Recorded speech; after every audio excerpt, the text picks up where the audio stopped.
Imagine time itself, stretching back like an endless cosmic river. China's history is one such mighty river, flowing for an astonishing 5,000 years. That's 5 millennia of human endeavor, of triumphs and tragedies, of breathtaking innovations and profound philosophies. To understand China today, we must journey back, way back, to explore the currents that shaped its long and winding course. Why does this ancient story matter to us? Because China was and is a crucible of civilization. Many ideas and inventions that shaped our modern world found their first spark there. Its historical narrative isn't just a local tale, it's a significant chapter in the grand story of humanity. Exploring this history reveals patterns of human behavior, societal evolution, and the enduring quest for meaning and order. So buckle up, we're about to embark on a high-speed voyage through these 5,000 years. Prepare to be amazed by the sheer scale and richness of China's dynastic saga, a story that continues to unfold even as we speak. Our journey begins in the mists of time, with the Xia Dynasty, around 2070 to 1600 BCE. Stories tell of Yu the Great, a heroic figure who tamed devastating floods, channeling the water, much like scientists today might try to redirect an asteroid. His efforts supposedly laid the groundwork for China's first dynasty, a foundational myth that speaks of humanity's struggle to master nature and create order from chaos. Discoveries at sites like Erlitou in Henan province have revealed bronze tools, palaces and pottery that suggest a complex society, a Bronze Age culture that could indeed be the legendary Xia. Then, emerging from these mists with greater clarity, comes the Shang Dynasty, from roughly 1600 to 1046 BCE. The Shang were master bronze casters, creating intricate vessels for rituals, for communicating with ancestors and deities. The craftsmanship is astounding, revealing a society with sophisticated technology and a highly organized social structure. Perhaps the most fascinating Shang artifacts are the oracle bones used for divination. Kings and shamans would inscribe questions on them about harvests, battles, or royal health. These bones contain the earliest known form of Chinese writing, each character a tiny window into their minds, their concerns, their world. It's like intercepting ancient messages from another star system, finally deciphering their language and learning about their cosmic queries. Following the Shang, the Zhou dynasty rose to power, reigning from around 1046 to 256 BCE. This makes it the longest dynasty in Chinese history, an immense stretch of time, nearly 8 centuries. To legitimize their rule, the Zhou introduced a profound concept: the mandate of heaven, or Ming. This wasn't just a divine right to rule, it was a cosmic contract. The heavens, they believed, granted a just ruler the authority to lead. If a ruler became corrupt or incompetent, it was seen as a sign that the ruler had lost this divine favor. This cosmic judgment justified rebellion and the rise of a new dynasty that had earned the mandate. The early period of the Zhou, known as the Western Zhou, was largely a time of peace and expansion. However, over centuries this system began to break down, leading to the later periods, the Spring and Autumn period and the Warring States period. Out of this chaos, something incredible emerged, a vibrant intellectual flowering known as the 100 Schools of Thought. After centuries of division during the Warring States period, one state, the Qin, rose to conquer them all. Its ruler, Ying Jing, declared himself Qin Shi Huang, the first emperor, in 221 BCE. His reign was relatively short, lasting only until 210 BCE, but its impact was monumental. He didn't just win battles, he fundamentally reshaped the land and its people, forging a unified empire from warring factions.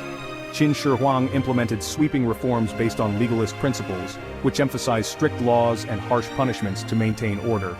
He standardized everything: the writing system, currency, and even the axles of carts. One of his most famous projects was the Great Wall, a massive barrier against nomadic incursions from the north. But perhaps his most awe-inspiring legacy lies hidden underground: the Terracotta Army, a testament to the incredible artistry and resources at his command. The Qin dynasty was short-lived, collapsing soon after his death, but its unifying vision laid the foundation for future empires. Following the swift collapse of the Qin, the Han Dynasty emerged, ruling China for over 4 centuries, from 206 BCE to 220 CE. This period is considered one of China's golden ages, so profound that the majority ethnic group in China still calls themselves Han Chinese. The Han rulers learned from the Qin's harshness, adopting a more moderate approach, blending legalist efficiency with Confucian ideals of benevolence and social harmony. Under the Han, Confucianism became the official state ideology, providing a framework for governance and social order. The Han Dynasty saw significant territorial expansion, creating a vast and diverse empire. One of the Han Dynasty's most enduring legacies was the flourishing of the Silk Road, a vast network of trade routes that connected China with the West. The Han Dynasty was also a period of remarkable technological and scientific advancement, including the invention of paper. Other innovations included the seismograph to detect earthquakes, improvements in agriculture, and advancements in medicine and astronomy. These contributions cemented the Han's reputation as a brilliant era of human achievement. After 4 centuries of Han glory, the empire eventually weakened. Internal corruption, peasant rebellions, and power struggles led to its collapse in 220 CE.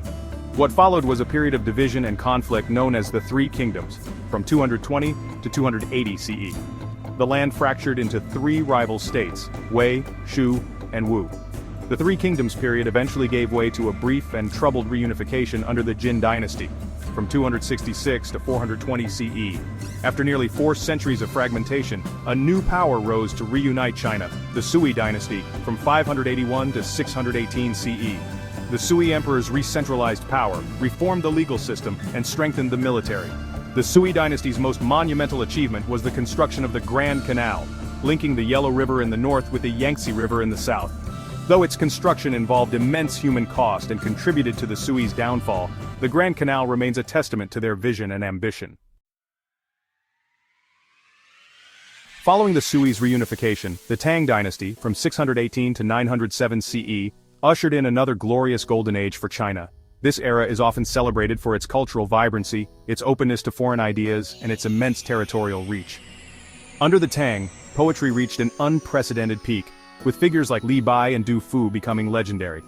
After the Tang Dynasty eventually declined, the Song Dynasty, from 960 to 1279 CE, rose to prominence. The Song Dynasty witnessed an astonishing economic and technological revolution. The Song Dynasty is famed for the 4 great inventions of ancient China: gunpowder, the magnetic compass, and movable type printing. The Song also saw the rise of Neo-Confucianism, a revitalized form of Confucian thought that would shape Chinese philosophy for centuries to come. The Song Dynasty faced constant military pressure from northern nomadic groups. Eventually, the Mongols, led by Genghis Khan and his successors, swept across Eurasia, creating the largest contiguous land empire in history. By 1279, Kublai Khan had conquered all of China, establishing the Yuan dynasty, from 1271 to 1368. Life under Mongol rule was a complex affair, with Mongols at the top of society. After less than a century, Mongol rule was overthrown by a rebellion led by Zhou Yuanzhang, founding the Ming Dynasty from 1368 to 1644. The Ming Dynasty sought to restore Han Chinese traditions and embarked on ambitious construction projects. The Ming Dynasty is renowned for some of China's most iconic landmarks, including the Forbidden City and the Great Wall. In the early 15th century, Admiral Zheng He led a series of massive maritime expeditions showcasing China's naval power and technological prowess.